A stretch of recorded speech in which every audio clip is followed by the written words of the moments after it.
কে ধৈর্যশীলদের মধ্যে পাও।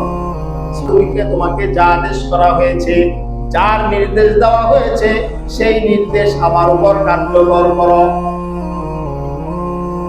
সাতাজিদুনি ইনশাআল্লাহু মিনাস সাবিরিন। তুমি আমাকে ধৈর্যশীলদের মধ্যে পাও। সুবহানাল্লাহ। সবাই করে দিবে। চারটিখানি বিষয় আমি বললাম, আপনারা শুনলেন, কিন্তু বাস্তবতা কত কঠিন।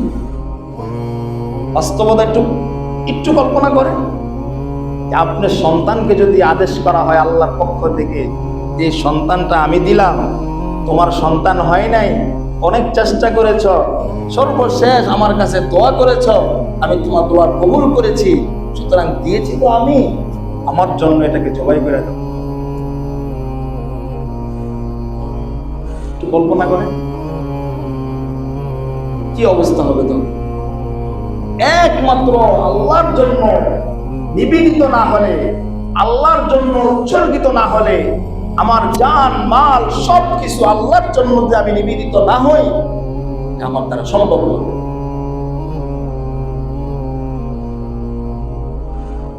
সর্বশেষ যখন বাবা সন্তানের কথা শেষ, সন্তানও রাজি, বাবাও প্রস্তুত, অনেক নসিহত একে অপরের মধ্যে থেকে করা হচ্ছে। সন্তান কতটা আল্লাহর জন্য নিবেদিত, তার জন্য আমি কোরবানি হয়ে যেতে পারি। সুবহানাল্লাহ। ইখলাস সে কোরবানি করো এ মর্দ মুসলমান। এখন তো নাই আমাদের মানসিকতার কি অবস্থা। আল্লাহ আমাদেরকে মাফ করুন।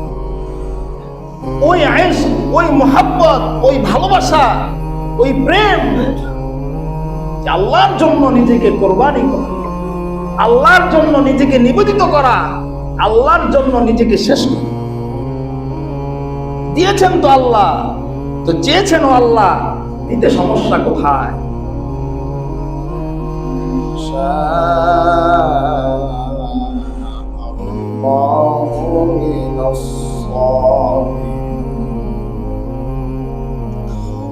وقال سيدنا رسول الله صلى الله عليه وسلم: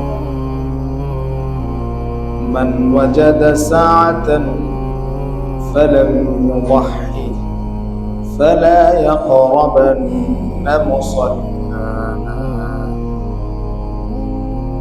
وقال الشاعر: इखलास से कुर्बानी करो ऐ मर्द मुसलमान। इखलास से कुर्बानी करो ऐ मर्द मुसलमान। तुम शौक से कुर्बानी करो ऐ बंदे रहमान। तुम शौक से कुर्बानी करो ऐ बंदे रहमान। ये हुक्म खुदा जो सूरह कौसर में दिया है, ये हुक्म खुदा जो सूरह कौसर में दिया है। ये सुन्नत इब्राहिम के ऐ बंदे रहमान। ये सुन्नत इब्राहिम के ऐ बंदे रहमान। सदक़ल्लाहुल अज़ीम व सदक़ रसूलुहुन नबियुल करीम व नहनु अला ज़ालिका लमिनश शाहिदीन वश्शाकिरीन वल्हम्दुलिल्लाहि रब्बिल आलमीन। سبحانك لا علم لنا إلا ما علمتنا إنك أنت العليم الحكيم। সবাই মুহাব্বতের সাথে দুরূদ ইব্রাহিম। اللهم صل على محمد وعلى آل محمد كما صليت على إبراهيم وعلى آل إبراهيم إنك حميد مجيد اللهم بارك على محمد وعلى آل محمد كما باركت على إبراهيم وعلى آل إبراهيم إنك حميد مجيد الحمد لله সর্বপ্রথম সে মহান রব্বুল আলামিনের আলিশান দরবারে অসংখ্য অগণিত লাখ যে মহান রব্বুল আলামিন আমাদেরকে অত্যন্ত ভালোবেসে স্নেহ করে দয়া করে মায়া করে পবিত্র জুমার দিন জিলহজ মাসের প্রথম জুমার নামাজ আদায়ের লক্ষ্যে আল্লাহর ঘর মসজিদে আসার তৌফিক দিয়েছেন। এই জন্য আমরা সবাই অন্তরস্থল থেকে কালিমাতুশ শুকর আদায় করি আলহামদুলিল্লাহ। আল্লাহ রাব্বুল আলামিনের অসংখ্য অগণিত ফজল ও করম ইহসান যে তিনি আমাদেরকে আজ পর্যন্ত হায়াতে বাঁচিয়ে রেখেছেন, পাশাপাশি শারীরিক ও মানসিকভাবে সুস্থ রাখছেন, দিল দেমাগ মন মেজাজ ভালো রেখেছেন, সর্বশ্রেষ্ঠ নেয়ামত ঈমানি হালতে রেখেছেন।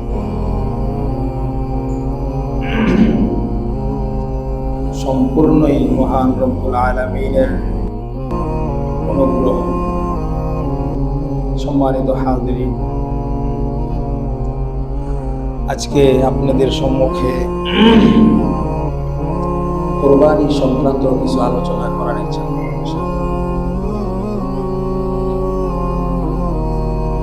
কুরবানি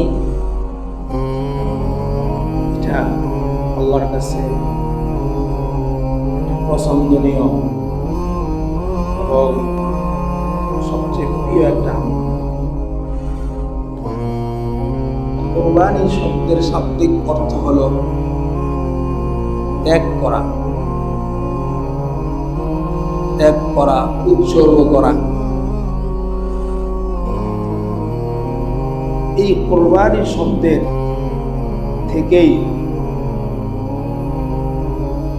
আমাদের যে কুরবানি, এটা হলো ইসতিলাহি পরিভাষায় ঈদুল আযহা কুরবানি বলা হয়। শরীয়তের প্রত্যেকটা বিধানের ক্ষেত্রে খেয়াল করেন, প্রত্যেকটা বিধানের ক্ষেত্রে দুটা কথা, একটা হলো আবিধানিক, আরেকটা হলো পারিভাষিক। এই জিনিসটা আপনাদের বুঝতে হবে। যেমন প্রত্যেকটা জিনিসের মধ্যেও এই জিনিসটা আছে, পারিভাষিক, আবিধানিক। আবিধানিক মানে এই শব্দের অর্থটা কি, এই শব্দের অর্থটা কি, এটা হলো আবিধানিক। আর এই শব্দ দ্বারা, এই নাম দ্বারা যে ব্যক্তি এই নামটাকে নির্বাচন করেছে, সে এই নাম দ্বারা কি উদ্দেশ্য নিয়েছে। যেমন শরীয়তে নামাজ, আরবি শব্দ হলো সালাত। সালাত শব্দের শাব্দিক অর্থ হলো দুরূদ শরীফ পড়া। ফুকায়ে কেরাম অনেক অর্থ বলেছেন, তার মধ্যে চারটা অর্থ প্রসিদ্ধ। একটা হলো যখন সালাত দ্বারা উদ্দেশ্য হবে রাসূল সাল্লাল্লাহু আলাইহি ওয়াসাল্লামের উপর, তখন সালাতের অর্থ হবে দুরূদ শরীফ পড়া। আর যখন এই সালাত আল্লাহ তাআলার দিকে নিসবত হবে, সম্পৃক্ত হবে, তখন অর্থ হবে রহমত বর্ষণ করা। আর যখন এই সালাত শব্দটা ফেরেশতাদের উপর নিসবত হবে, সম্পর্কযুক্ত করা হবে, তখন তার অর্থ হবে ইস্তেগফার করা। আর যখন এই সালাত শব্দটা পশু পাখি বিভিন্ন হায়াওয়ান জানোয়ারের সাথে সম্পৃক্ত হবে, তখন এটার অর্থ হবে তাসবিহাত আদায় করা।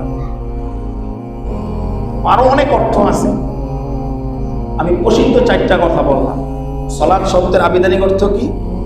দুরূদ শরীফ পড়া, রহমত বর্ষণ করা, ইস্তেগফার করা, তাসবিহাত আদায় করা।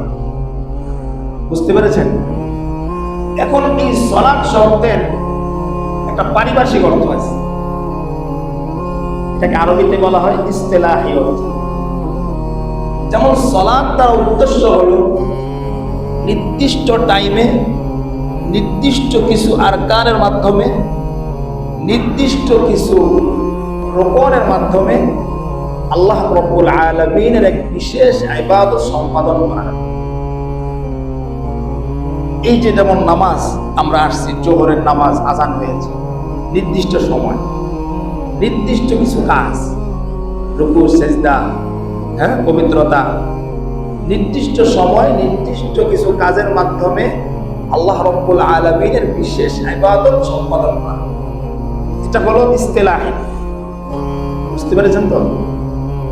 এরকম দুনিয়াবি লাইনেও এটার প্রয়োগ আছে, দুনিয়াবি লাইনেও এর কি আছে? প্রয়োগ আছে।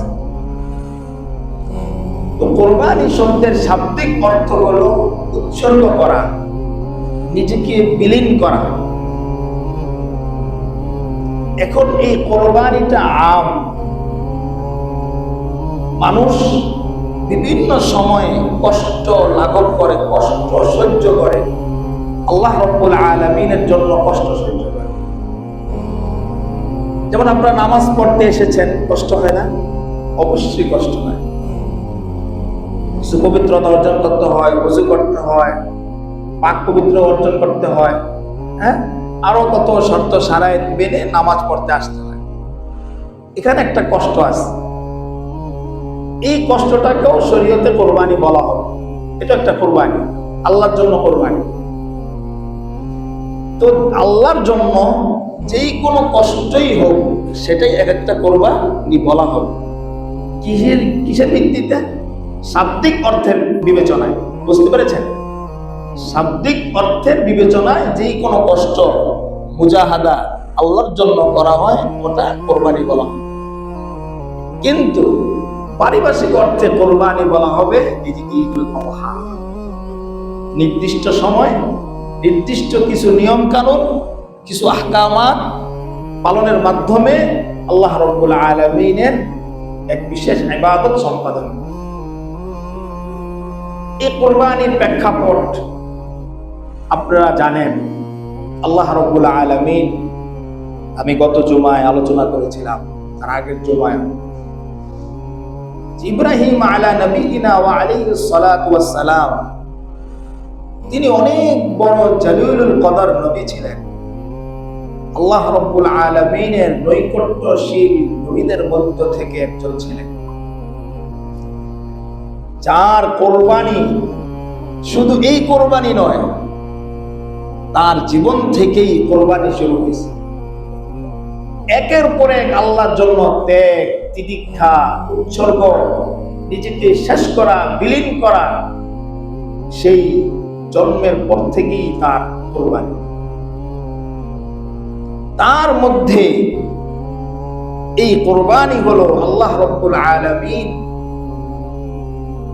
তার বিবাহের পরে সন্তান হয় নাই, দীর্ঘ একটা সময় চলে গিয়েছে, তার কোনো সন্তান হয় নাই। সর্বশেষ আল্লাহ বার্ধক্যের সময় তাকে একটা সন্তান দিয়েছেন, যে সন্তানের নাম কোরআনের মধ্যে আল্লাহ তাআলা ইসমাঈল নামে উল্লেখ করেছেন।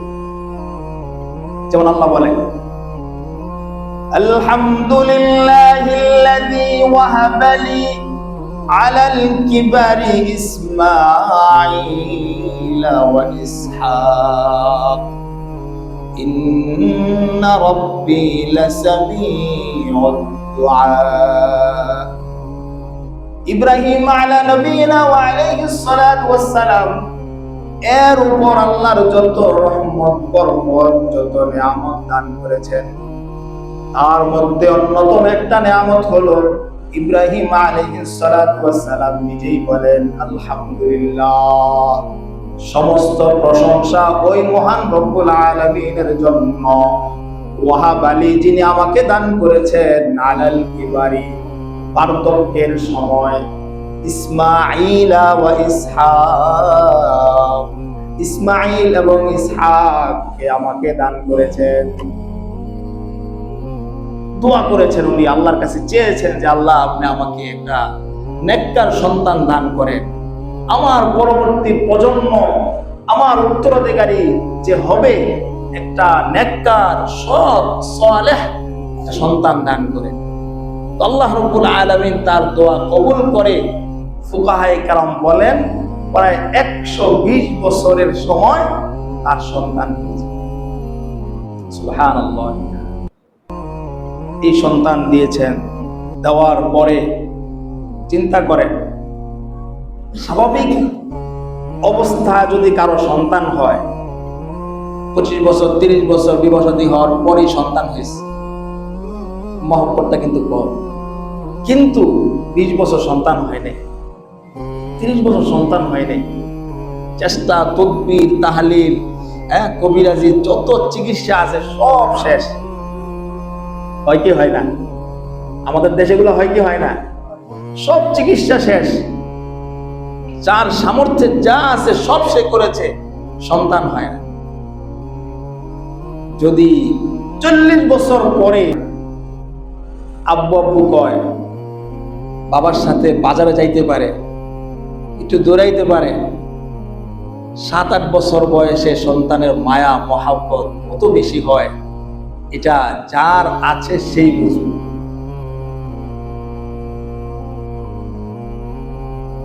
হঠাৎ একদিন ইব্রাহিম আলাইহিস সালাতু ওয়াস সালাম স্বপ্নে আল্লাহ তাআলা দেখালেন, ইব্রাহিম তুমি তোমার আদরের সন্তানকে আমার জন্য কুরবানি করো, আমার জন্য জবে করো। একদিন দেখলেন, 2 দিন দেখলেন, 3য় দিনও দেখলেন। আর হাদিসের মধ্যে এসেছে সমস্ত নবীদের খাব স্বপ্ন এটা ওয়াহী, নবীরা স্বপ্নে যা দেখেন সব আল্লাহর পক্ষ থেকে ওয়াহী। উনি 3য় দিন যখন দেখলেন, দেখার পরে ওনার সন্তানকে বললেন, বাবা আমি এমন এমন দেখতে পেরেছি যে আমি তোমাকে জবাই করছি। চিন্তা করেন, সন্তানও কেমন আল্লাহর প্রেমিক, আল্লাহর পাগল, আল্লাহর জন্য উৎসর্গ। সন্তান নির্দ্বিধায় বলে উঠলেন, ফানজুর মাযা তারা, আপনি যা দেখেছেন তা আপনি বাস্তবায়ন করেন। আল্লাহ রাব্বুল আলামিন সূরা সাফাতের মধ্যে আলোচনাটা এইভাবে এনেছেন, فَلَمَّا بَلَغَ مَعَهُ السَّعْيَ قَالَ يَا بُنَيَّ إِنِّي أَرَى فِي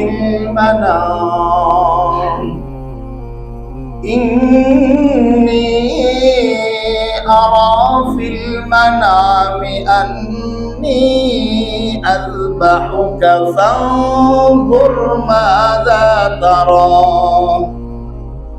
قال يا أبت افعل ما تؤمر ستجدني إن شاء الله من الصابرين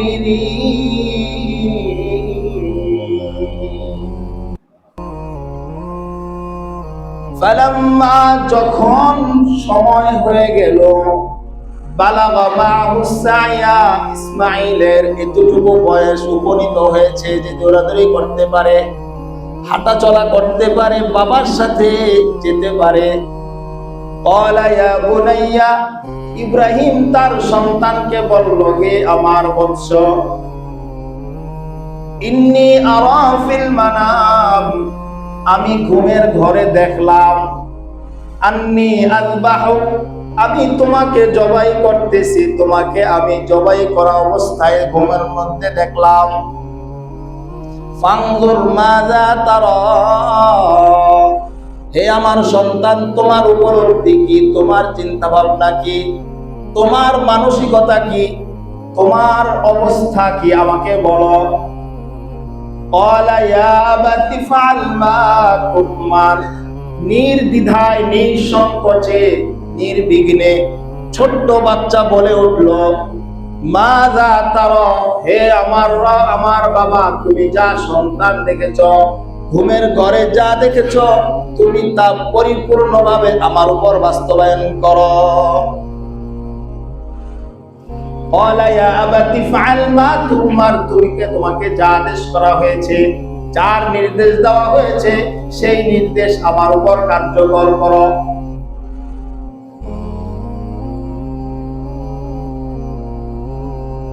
সর্বশেষ যখন বাবা সন্তানের কথা শেষ, সন্তানও রাজি, বাবাও প্রস্তুত।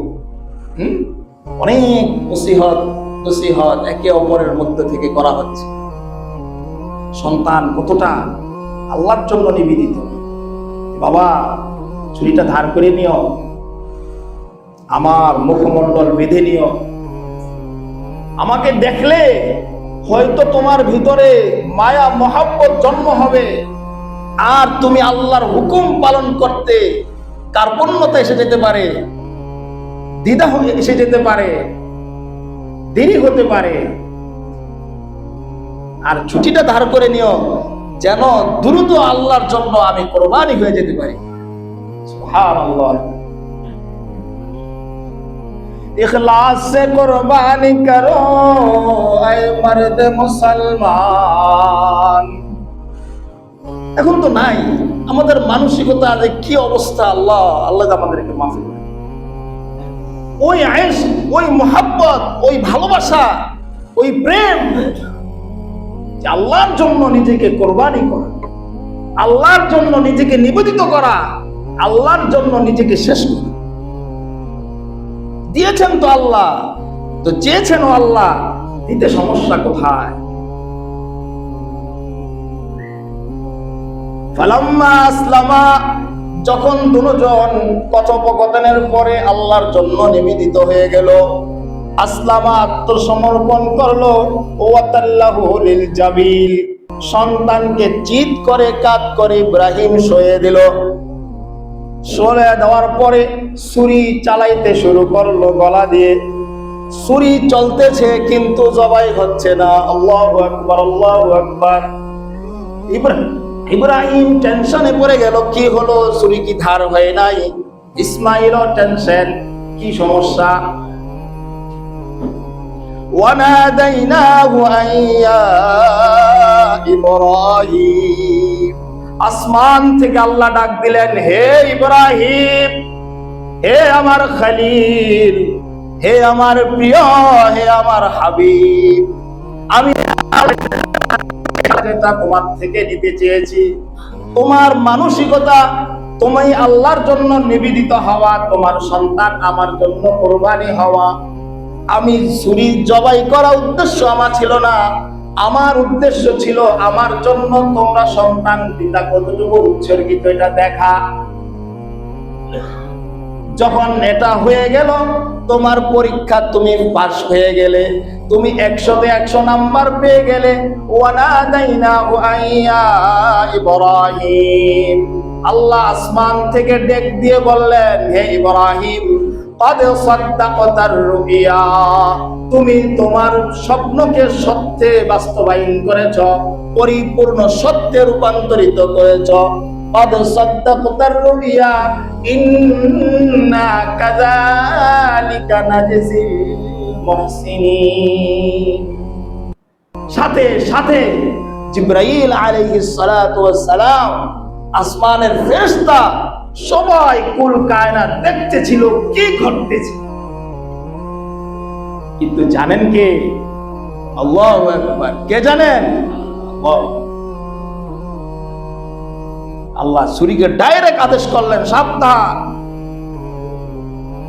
কাটার ক্ষমতা আমি তোকে দিয়েছি, সুতরাং ইসমাইলকে একটা পশম কাটা তোর জন্য হারাম করে আমি দিলাম। আল্লাহু আকবার। জান্নাত থেকে দুম্বা এসে গেল, ওই দুম্বার উপর ছুরি চালালেন, ছুরি অনায়াসে দুম্বা জবাই হয়ে গেল। সুবহানাল্লাহ। ইন্না হাযা লাহুয়াল বালাউল মুবিন। এই যে পরীক্ষা, যে পরীক্ষক সে যদি বলে যে পরীক্ষাটা অনেক কঠিন, তাহলে বুঝতে হবে পরীক্ষা কিন্তু আসলেই কঠিন হয়েছে। প্রশ্ন, শিক্ষক পরীক্ষক সে বলে আরে প্রশ্ন তো সহজ, আর যে শিক্ষকই বলে হ্যাঁ আমি কঠিন করে প্রশ্ন করছি, প্রশ্ন কঠিন হয়েছে, পরীক্ষা কঠিন হয়েছে, আসলেই কঠিন হয়েছে। তো আল্লাহ বলছেন যে এই যে ইব্রাহিমের উপর আমি যে পরীক্ষা করলাম, সন্তানকে কোরবানি করা, সন্তানকে জবাই করা, এই পরীক্ষাটা ছিল অনেক কঠিন একটা পরীক্ষা। বালাউল মুবিন। সম্মানিত হাজিরিন, আল্লাহর কাছে এই যে আমল, এই যে আল্লাহর জন্য নিবেদিত প্রাণ উৎসর্গিত হচ্ছে, যখন যা বলবে আল্লাহ আমি প্রস্তুত। ইব্রাহিম আলাইহিস সালাতু ওয়াস সালাম এরকম একজন মানুষ ছিলেন যে আল্লাহ আপনি যখন যা যেভাবে বলবেন আমি প্রস্তুত, আমি প্রস্তুত আপনার জন্য। কারণ আমি তো কিছুই না, আমি তো কিছু ছিলাম না, আমার অস্তিত্ব আপনি দিয়েছেন, আমাকে আপনি তিলে তিলে বড় করেছেন, অসংখ্য অগণিত অজস্র নিয়ামত দ্বারা আমাকে সুন্দর করেছেন, আমাকে পরিপূর্ণতা দান করেছেন। সব তো আপনি, জুলা কাহা ওবিলা হুয়া কুল্লা হুয়া জুসলা হুয়া সারগা হুয়া। আল্লাহ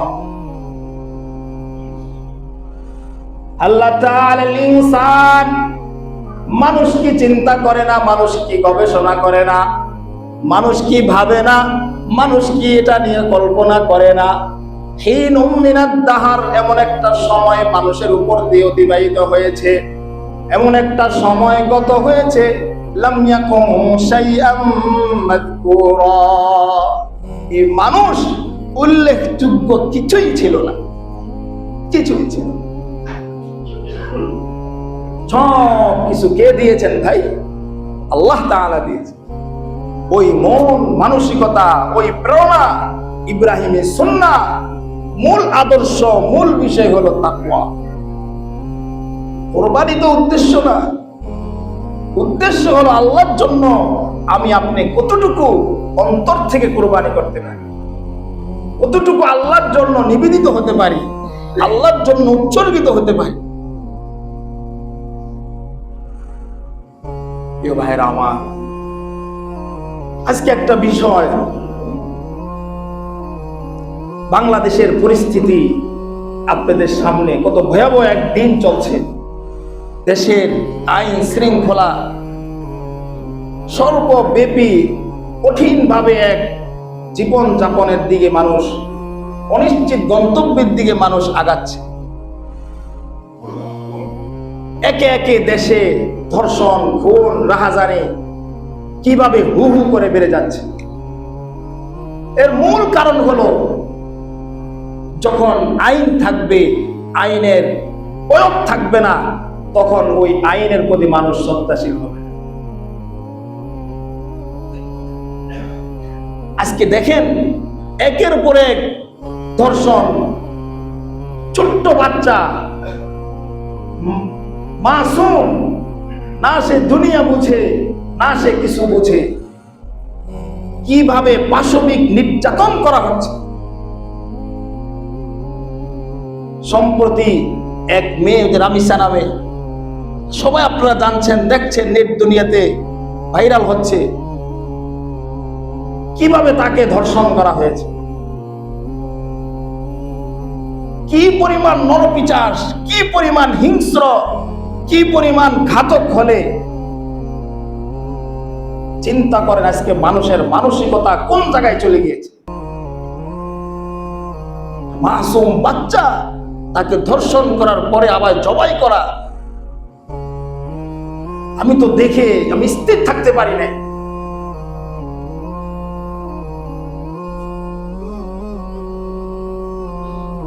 এই সকল কার্যকলাপ, এই সকল অমানসিক, এই সকল পাশবিক, এগুলোর গন্তব্য কোথায়?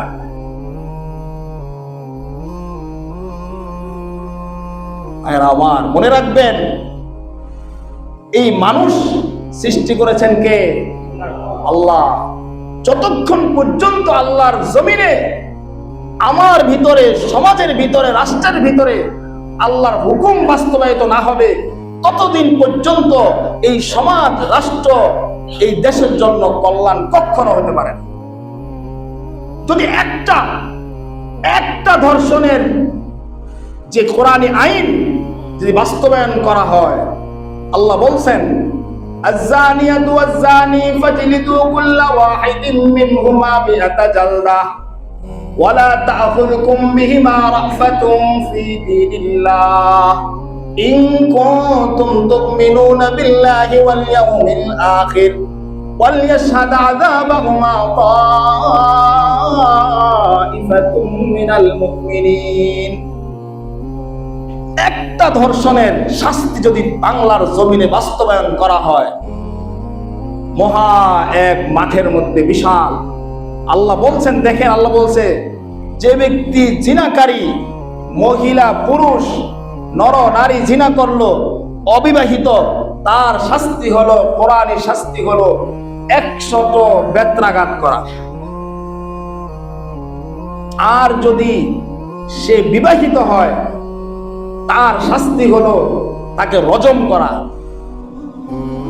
তাকে পুঁতে ডাইরেক্ট পাথর মেরে তাকে নিক্ষেপ করে শেষ করে দাও। কারণ এর মতো মনোপিচাস, এর মতো মানুষত্ব সে পৃথিবীর জমিনে বাঁচার সে অধিকার সে হারিয়ে ফেলেছে।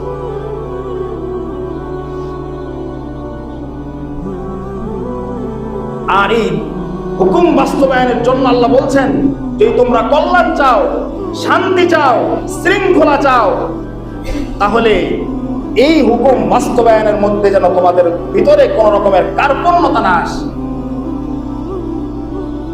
আপনি একটা হুকুম বাস্তবায়ন করেন, পুরো দেশ ঠান্ডা হয়ে যাবে। কোন রকমের ধর্ষণ, গুম সব নিঃশেষ হয়ে যাবে, শান্তির রাজ কায়েম হবে। আজকে একের পর এক ধর্ষণ হচ্ছে, ধর্ষক সে অনায়াসেই মুক্তি পেয়ে যাচ্ছে, কোনো শাস্তি হচ্ছে না, কোন রকমের সে ধরাশয়ী হচ্ছে না। তো এর দ্বারা আরো 10 জন বাড়ছে, অপরাধী বাড়তে আছে, দিনে দিনে ধর্ষক বাড়তে আছে। কারণ শাস্তি আছে, আইন আছে, আইনের প্রয়োগ নেই। যেটা প্রচলিত আইন, এটাও তো নাই।